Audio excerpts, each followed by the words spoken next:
Hi, it's Tammy with Shabby Fabrics.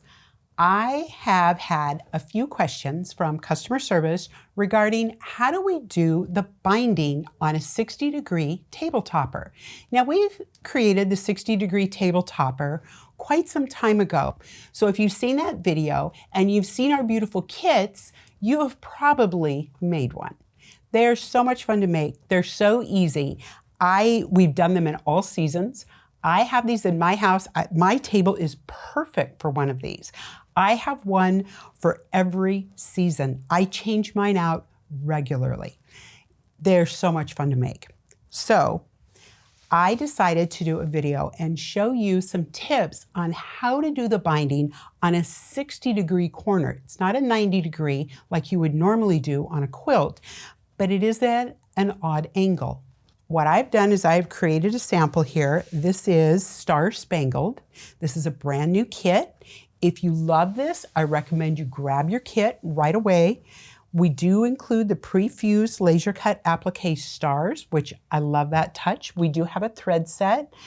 It's just a single thread, and that is what I use to stitch the stars down. I use this clear monopoly thread to stitch in the ditch. That's all the quilting that I did on this. Now, if you want your quilting to show, you can definitely do a lot more quilting. You can do quilt to your heart's content on this. I am using the regular Aurifil thread today. My binding on this beautiful binding spool, it's so glittery. I just love these. We use these all the time upstairs. So I've wound my binding on here. My binding, I'm going to use white thread to actually top stitch this. When we get to the end, I'm going to show you how I top stitch the binding by machine. No, I do not do them by hand. I do cheat and do this by machine, but I'm going to give you some tips on how to do that. Yours will be perfect. All right, so let's take a look at how we even get started. So I've taken my sample, it's quilted, everything's ready to go. I have trimmed this on the edge here with a healthy 1/4 inch. All right, I did not scant this 1/4 inch on my points because I want my points to show after we put the binding on. All right, so I'm going to start on a straight edge and I'm going to take my binding. My binding is just my 2.5 inch strips, folded in half, wrong sides together. I have 2 strips wound onto this, which is what we're going to need. So I'm going to leave a healthy tail, about like this, all right? And I'm going to start sewing about right here, okay? So you can see that's about right here, okay?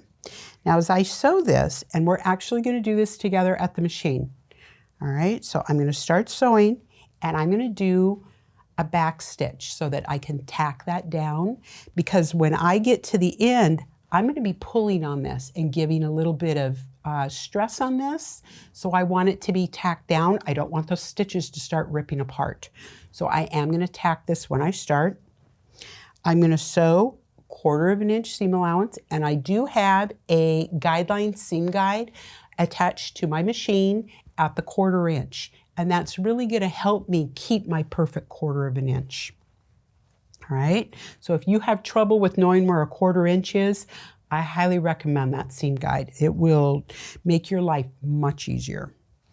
All right, so we're going to start. We're going to sew a 1/4 inch down.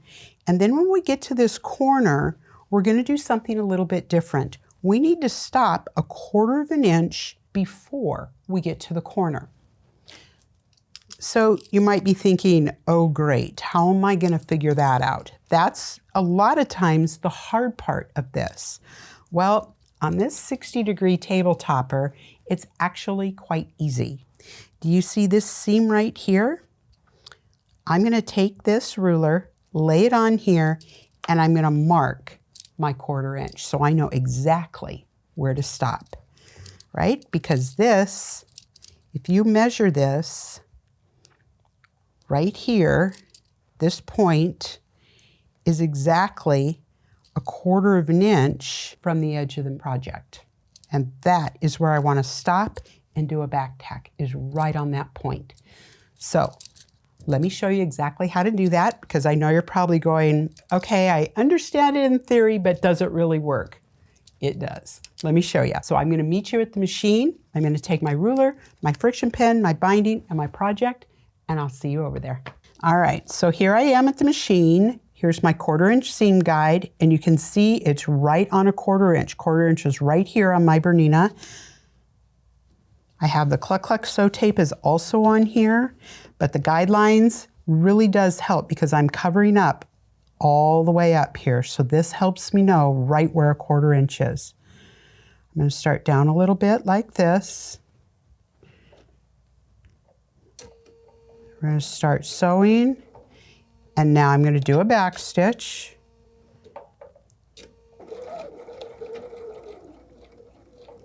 Okay. So now I'm pretty close to this corner. So I'm going to take my ruler, I'm going to lay it on here, and I'm lining it up with this seam allowance right here. I'm going to take my friction pen, and I'm just going to draw a line right here. Okay? Get your friction pen in there. Ha, perfect. Okay. I'm going to set that down here so it does not fall off. All right, so I know this is my 1/4 inch, so I'm going to sew up to that and do a back stitch.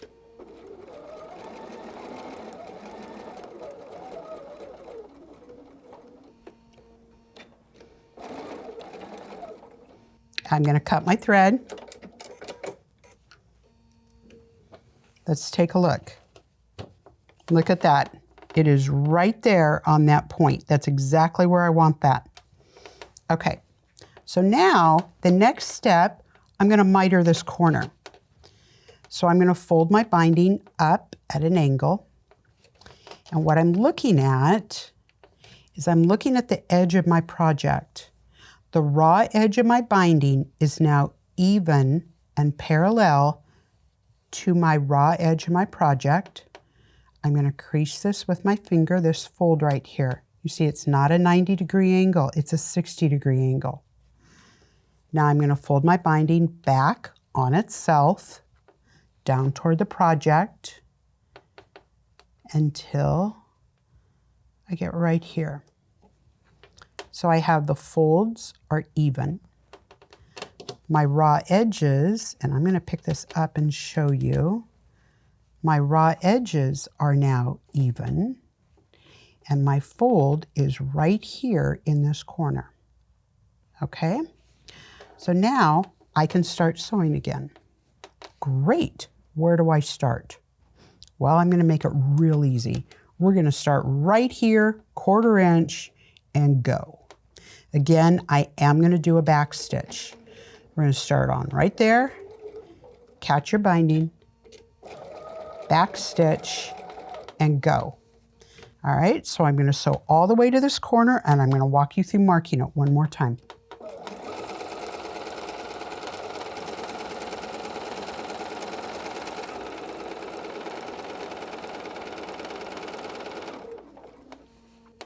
Okay, I'm going to stop here.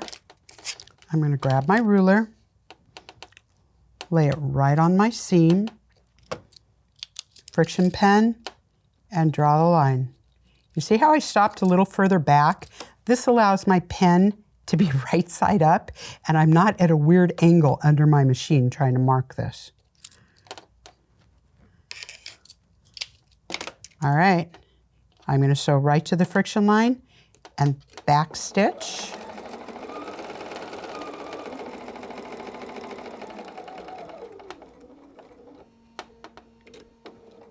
There we go.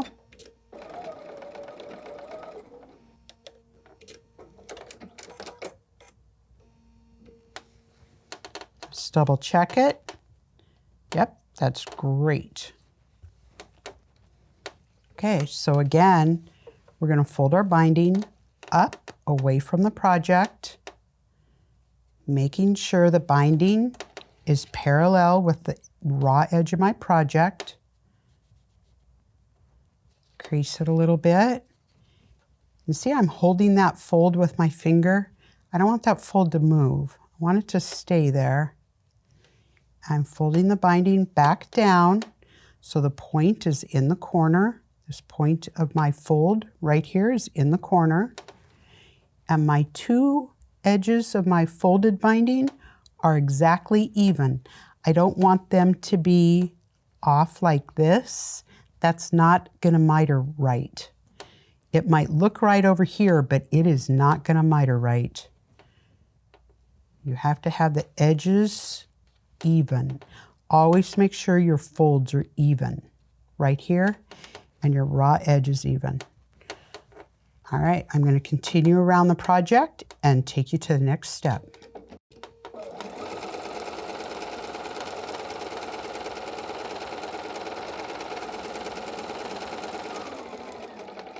All right, so now this is my last side. So I'm only going to come onto this side a little bit and end my stitch with a back stitch. All right, let me show you how to connect your tails. Here we go. Okay, so we've got our binding all the way sewn onto our project. Now, how do I connect these? I have seen many different methods out there for doing this. You're measuring, you're adding 1/4 inches, you're trying to get this right. I have the simplest method ever. You will never forget it once you see it, and you will use it again and again and again with perfect results. It truly works. This is called magic binding. It truly is magic. I don't even know how this works, folks, but it does, okay? Let me show you how this works. All right, so I'm going to take my two tails and I'm going to fold them back on themselves like this, okay? The one thing I'm looking at right now is my binding is firmly across here. There's no wrinkles here. It's taut, right?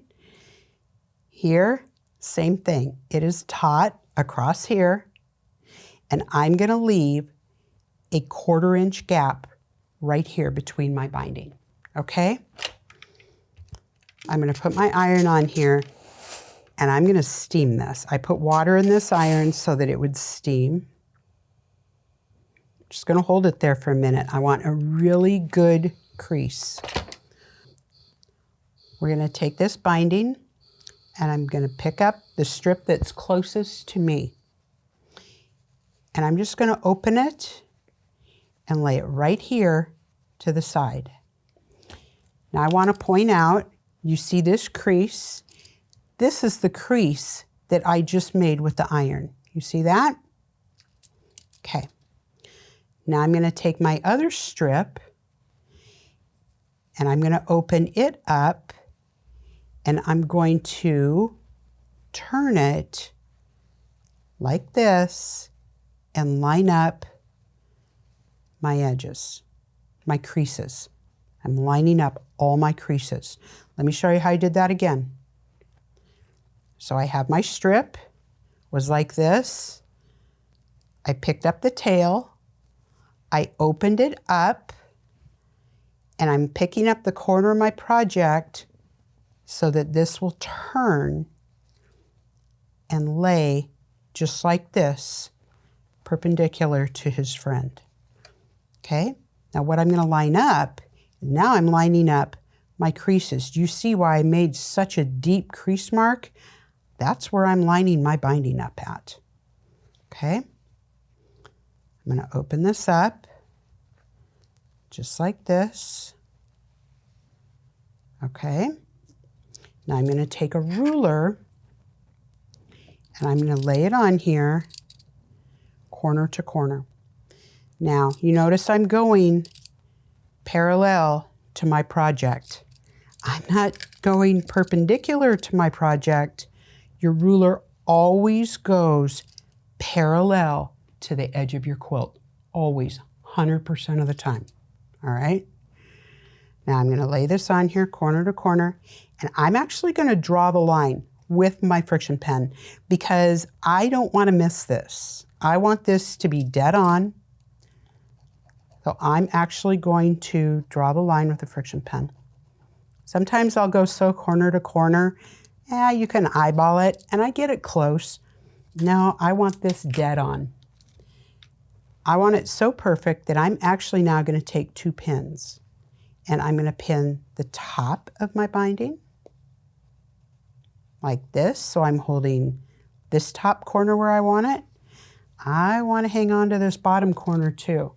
So I'm going to take another pin and I'm going to put it in here just like this. There we go. Move that pin back just a little bit out of my sewing line. All right, so I have this pinned at the top and on the side, on my right side, and I'm going to sew corner to corner. Okay? All right, here we go. You do not need to do a back stitch here. We're just sewing corner to corner to join my binding strips, just like that. All right, so we have sewn this corner to corner. I'm going to trim this long thread because threads kind of make me crazy. Let's get that out of the way. All right, I'm going to take out my pins. Now let's test it, right? And you're thinking, there's no way that's going to match, right? Because I left a 1/4 of an inch gap between my 2 binding strips. Guess what? It's perfect. You see that? Absolutely perfect. Now I can trim this off. I tested just to make sure. I've never been disappointed. So I'm now going to trim this with a rotary cutter, 1/4 of an inch, just like this. I'm going to trim my little points off this side and this side. There we go. All right, I'm going to open this seam allowance up and press it open, just to kind of disperse that bulk evenly.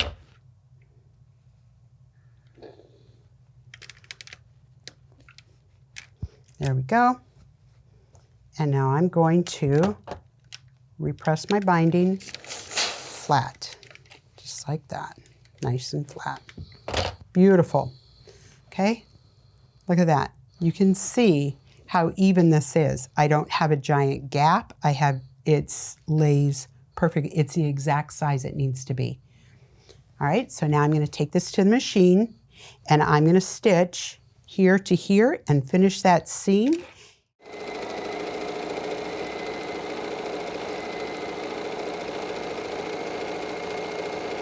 All right, so now I have all of my threads are trimmed off. Everything is stitched down on the whole thing. Next thing, I'm going to take an iron and I'm going to press my binding up.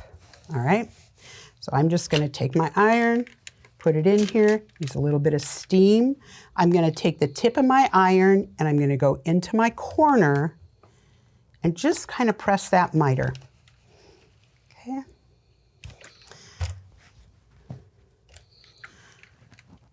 All the way around.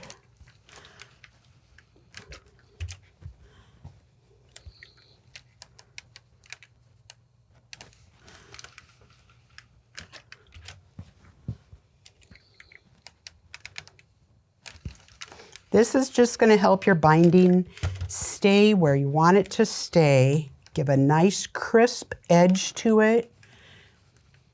Just a little few minutes to press it open like this, but I love the finished result. That's why I do this.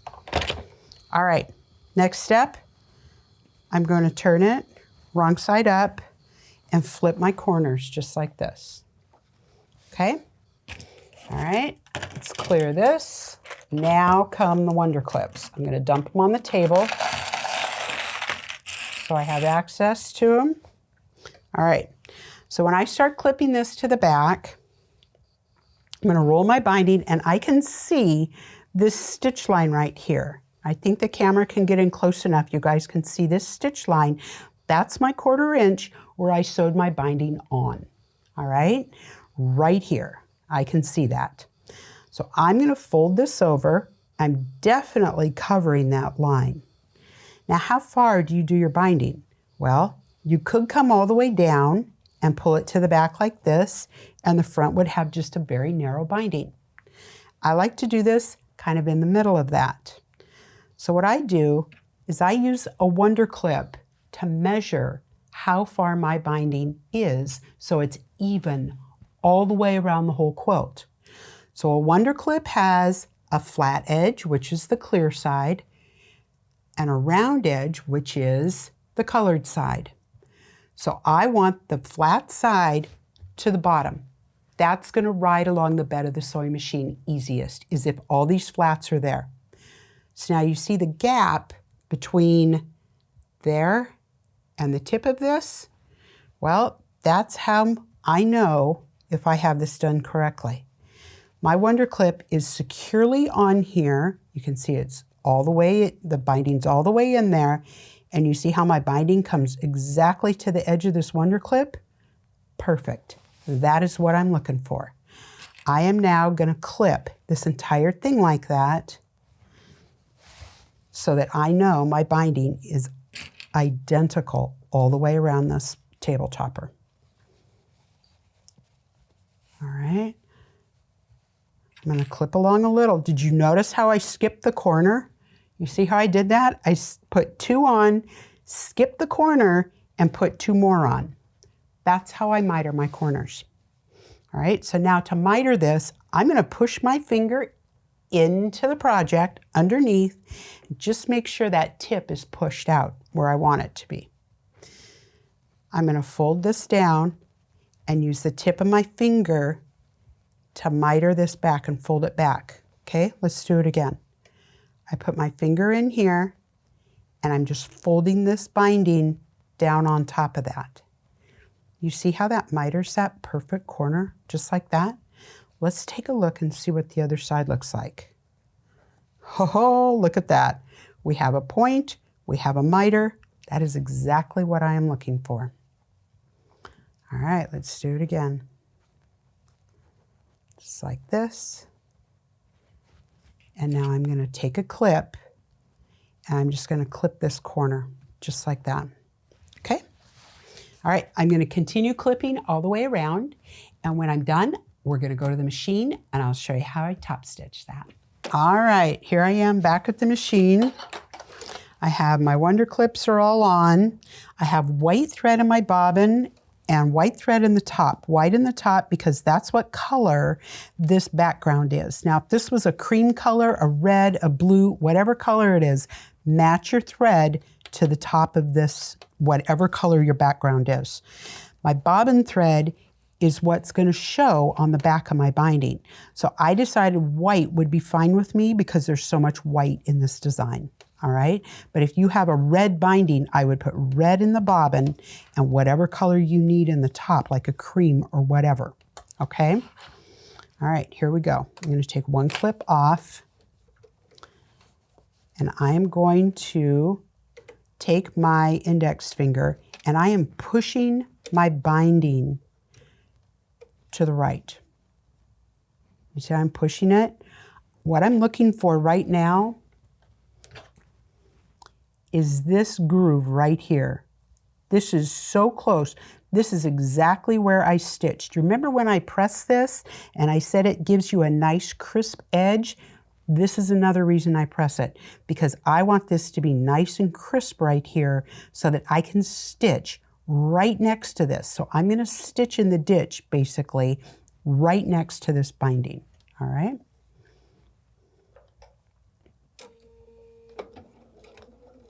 Just like that. I'm going to leave my thread so I know where I started. So as I go along, my index finger is now going to run in front of this foot. So this is not something that you're going to do at a high rate of speed. This is a slow process because it has to be exact, right? I'm going to take my clips off as I go. Just brought my little box over to keep them contained.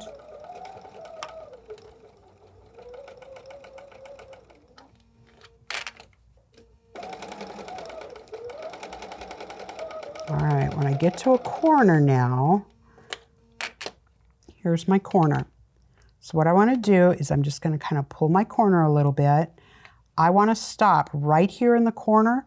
I'm going to stop with my needle down, turn, and go down the other side.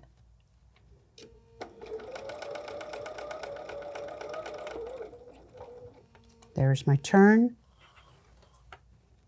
And here we go. Continue on down.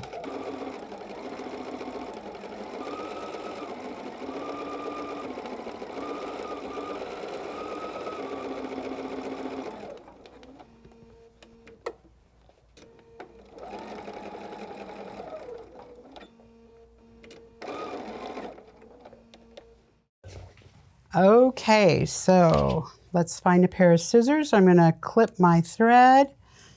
All right, so now the test, right? Let's flip it over and let's see what it looks like from the back. Oh, there's where I cut my thread. I'm gonna take those little tails off, but you can see, let me hold this up so you can see this with the camera, how my stitches perfectly came across that binding and in those corners. And it did that all the way around. There we go. Beautiful, finished design, ready to place on your table. Put a little centerpiece on there, and you're ready to go. Thank you so much for joining me. I hope you picked up some tips. Be sure to pick up your Wonder Clips. You're gonna need those. Any other notions you might need, and happy binding. I'll see you next time on a Shabby Fabrics tutorial.